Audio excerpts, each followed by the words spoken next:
La grande manique de tous ces prétendus opposants. Premièrement, ils dénoncent de façon virulente et superficielle l'Europe, les questions européennes. Ils font tous un diagnostic cinglant, très méchant, mais souvent très bien vu.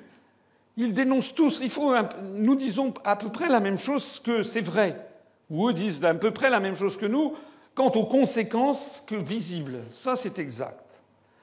Mais ils en imputent tous, la responsabilité aux autres partis politiques français, et non à l'irréductible divergence des intérêts nationaux qui rendent intrinsèquement non viable le projet européen. C'est l'une des différences essentielles. Nous disons que c'est le principe même de base qui ne peut pas marcher.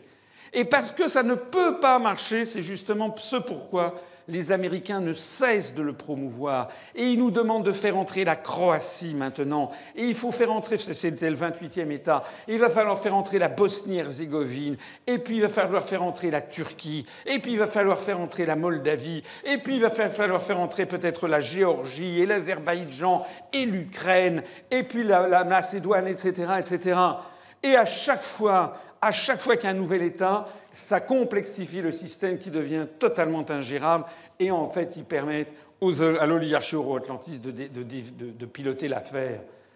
Ils gardent tous, par ailleurs, le silence absolu sur la stratégie des États-Unis en Europe.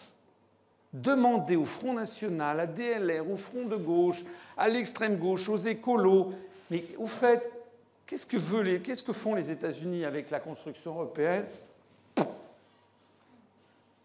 Alors voilà donc un État, les États-Unis d'Amérique, l'hyperpuissance mondiale, qui se préoccupe lorsque d'un seul coup, je ne sais pas, le président du Burkina Faso a un corps aux pieds, aussitôt Washington réagit à n'importe quoi, ce qui se passe au Népal, ce qui se passe au Paraguay. À chaque fois, Washington a son mot à dire, intervient. Puis pour la construction européenne, qui aurait vocation à s'opposer à eux, les États-Unis resteraient les bras ballants et ne s'y intéresseraient pas. Ça, c'est la première chose, la dénonciation virulente mais superficielle de ces pseudo-opposants. Et la phase 2, des solutions bidons qui ne dépendent pas des Français. Tous autant qu'ils sont, Front National, Front de gauche, DLR, extrême gauche, écolo, ils proposent tous de changer cette Europe. Sous-entendu, il y aurait une autre Europe possible. Tous se refusent à expliquer par quel miracle ils pourraient convaincre l'unanimité des 27 autres États plus Washington d'approuver leur projet. Jamais ils n'évoquent ce léger détail. C'est que tous leurs projets ne pourraient marcher qu'à la condition que les 27 autres États, plus les États-Unis d'Amérique, aient donné leur feu vert. Autrement dit, rien. Jamais ça ne se produira.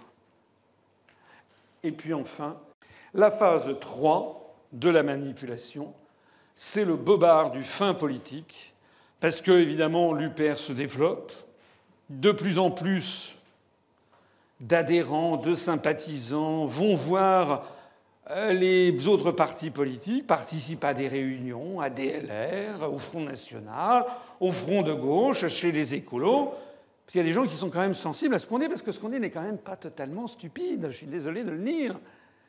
Et donc il y a beaucoup de gens qui viennent nous écouter, puis après qui vont dans leurs réunions, puis qui disent ça. Et à ce moment-là, en général, presque tout le temps, on leur dit, outre les méchancetés d'usage sur l'UPR, on leur fait le coup du bobard du fin politique. C'est-à-dire, ah oui, mais c'est beaucoup...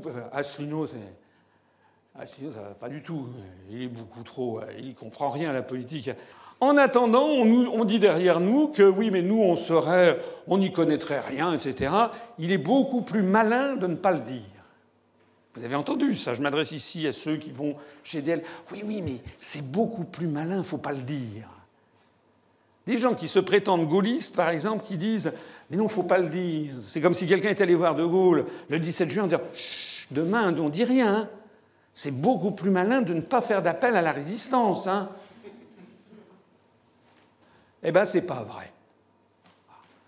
Ceux qui vous disent qu'il est beaucoup plus malin de ne rien dire, face à leurs adhérents qui demandent pourquoi leurs analyses et leurs projets restent si flous et inconstants, tous en interne répondent que ce serait beaucoup plus malin d'avancer masqué qu'Asselineau et l'UPR ne seraient pas assez fins politiques. Sauf que les autres partis sont tous sur le déclin rapide et que nous, on est en ascension exponentielle. Voilà.